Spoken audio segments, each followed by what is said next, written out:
আবারও এসে গেলাম একটা মন খুশি করা রেসিপি নিয়ে। দেখো সেটা তোমাদের ভালো লাগবে।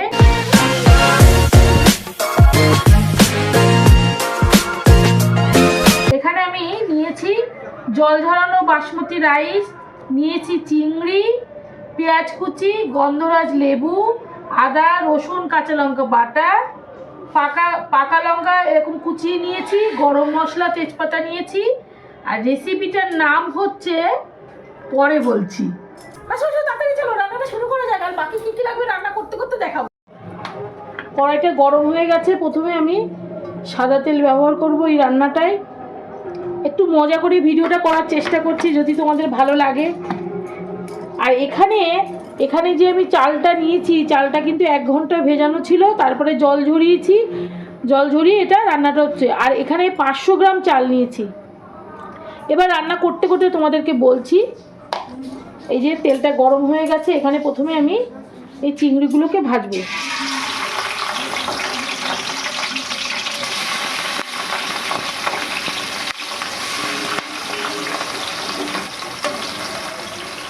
একটু ফ্রাই করে নেব, মোটামুটি ভালো মতো ফ্রাই করে নেব।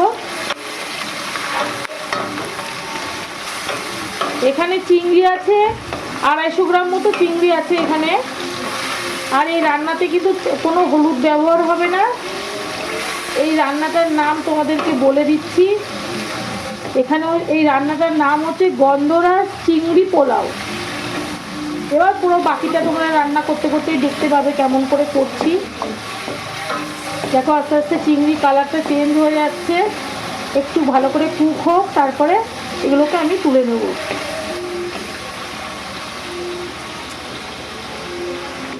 আমার চিংড়িগুলো ভাজা হয়ে গেছে। এবার চিংড়িগুলোকে আমি তুলবো।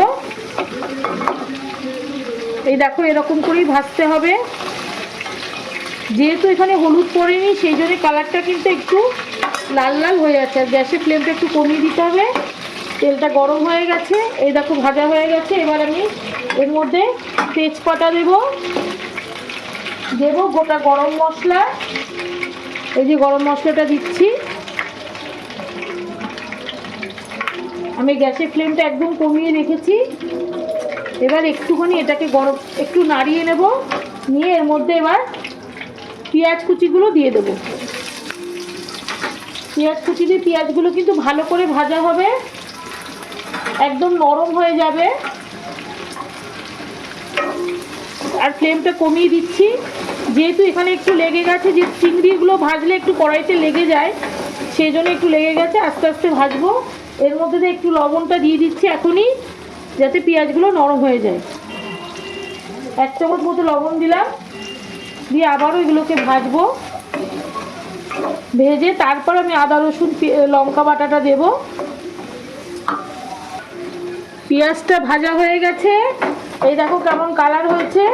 এবার এর মধ্যে আমি কাঁচা লঙ্কা আদা রসুন বাটাটা দিয়ে দেবো। দিয়ে আবারও মেশাবো এর মধ্যে। এবার পেঁয়াজের সাথে ভালো করে আবার কষিয়ে নেব। নিয়ে তারপরে আমি চালটা দেব। এটা ভালো করে মিশবে। এখন মশলাটা ভালো করে কষবে। লবণটা তো দেওয়াই আছে, এখন লবণ লাগবে না।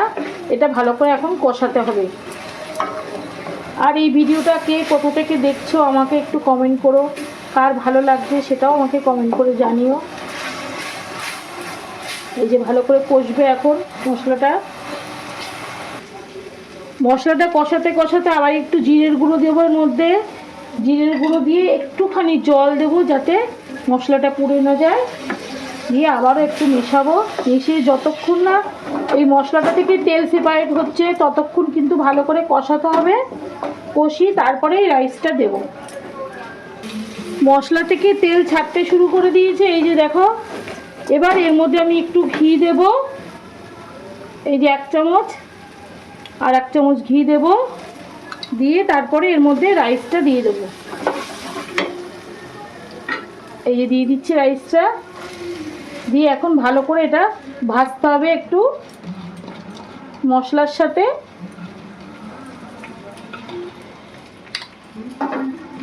এই যে আবারও এটা মেশাবো এখন।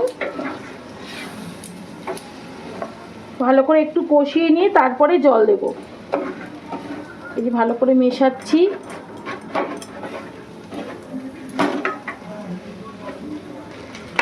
চালটা ভালো করে কষানো হয়ে গেছে মশলার সাথে।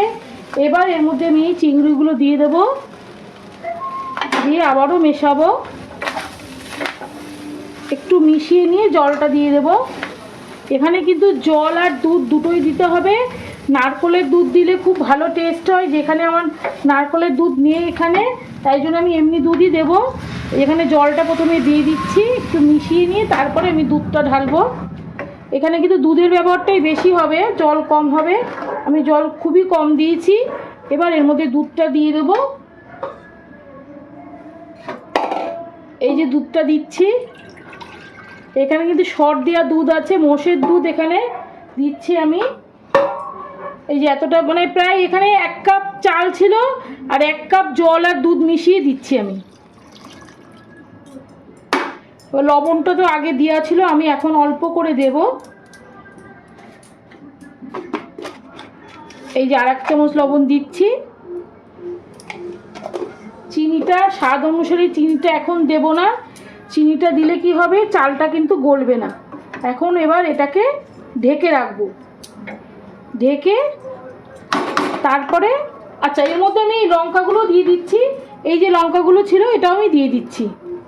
এটা শুধু কিন্তু কালারের জন্য, দেখতে ভালো লাগবে সেই জন্য তোমরা এটা স্কিপ করে যেতে পারো, কাঁচা লঙ্কাও দিতে পারো। আমি শুধু এই পাকা লঙ্কাগুলো ছিল আমার কাছে, সেই জন্য এটা এখানে ব্যবহার করছি, শুধু দেখতে ভালো লাগবে সেই জন্যে। এবার আমি এটাকে ঢেকে রাখবো। দেখতেই পাচ্ছ কত সুন্দর দেখতে হয়েছে। এবার আমি এটা ঢেকে রাখি। তারপর এই যে গন্ধরাজ লেবুটা দেখছো, এর পিঠটা আমি এখানে ঘষে দেবো। এই চালটা মোটামুটি রেডি হয়ে গেলে এবার আমি এটাকে ঢেকে রাখছি। ঢাকনাটা তুলে এবার দেখি কেমন হয়েছে। এবার এর মধ্যে একটু চিনি দেব। এই দেখো বন্ধুরা, একটু একটু করে এখনও কিন্তু ফুটছে এটা।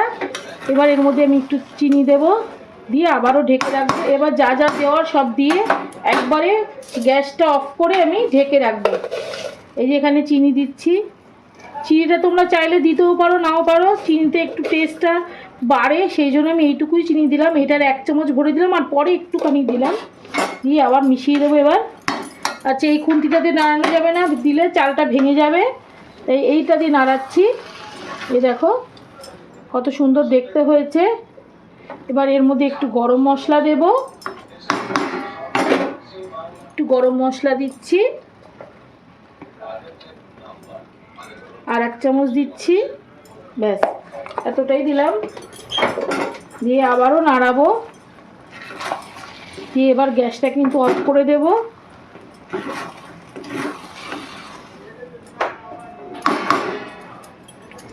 এবার একটু ঘি দেবো এর মধ্যে, এতটা ঘি দিচ্ছি, আর 1 চামচ ঘি দিচ্ছি, দিয়ে আবারও মেশাবো। অলরেডি কিন্তু আমি গ্যাসটা আগে থেকে অফ করে দিই, তলাটা পটপট করছে, আওয়াজ হচ্ছে, লেগে যাবে। এবার আমি এই যে গন্ধরাজ লেবুর এই যে পেছন পিঠটা এর মধ্যে ঘষে দেব। এই যে এইভাবে ঘষে দিচ্ছি। এটার কিন্তু একটা দারুণ ফ্লেভার আসবে, তিতে লাগবে না কিন্তু খেতে। এই যে এরকম করে ঘষে দিচ্ছি, শুধু সবুজ অংশটাই। এই যে এইভাবে ঘষে দিলাম, দিয়ে আবারও চাপা দিয়ে দেবো। তারপরে তোমাদেরকে তুলে দেখাচ্ছি কেমন হয়েছে। এবার আমি একদম নাড়াবো না, শুধু একটুখানি সাইডে এরকম করে মিশিয়ে দিচ্ছি, দিয়ে গন্ধরাজ লেবুর কিন্তু দারুণ একটা ফ্লেভার বেরিয়ে গেছে। এবার আবার চাপা দিয়ে রাখছি। বন্ধুরা এই হচ্ছে গন্ধরাজ চিংড়ি পোলাও। পোলাও খাবো, তার সাথে তো একটু স্যালাড খেতেই হবে, তাই জন্য একবারে প্লেটিং করে দিয়েছি স্যালাড। দেখতে দেখো কত সুন্দর লাগছে, চিংড়িগুলো কত সুন্দর লাগছে দেখতে। গন্ধরাজের এই দেখো পিঠটা পুরো ঘষে দিয়েছি, যে সবুজ সবুজ দেখা যাচ্ছে, ফ্লেভারে একটা দারুণ একটা ফ্লেভার এসছে। আমার এই রেসিপিটা তোমাদের যদি ভালো লাগে তাহলে লাইক, শেয়ার, কমেন্ট আর সাবস্ক্রাইব করে দিও।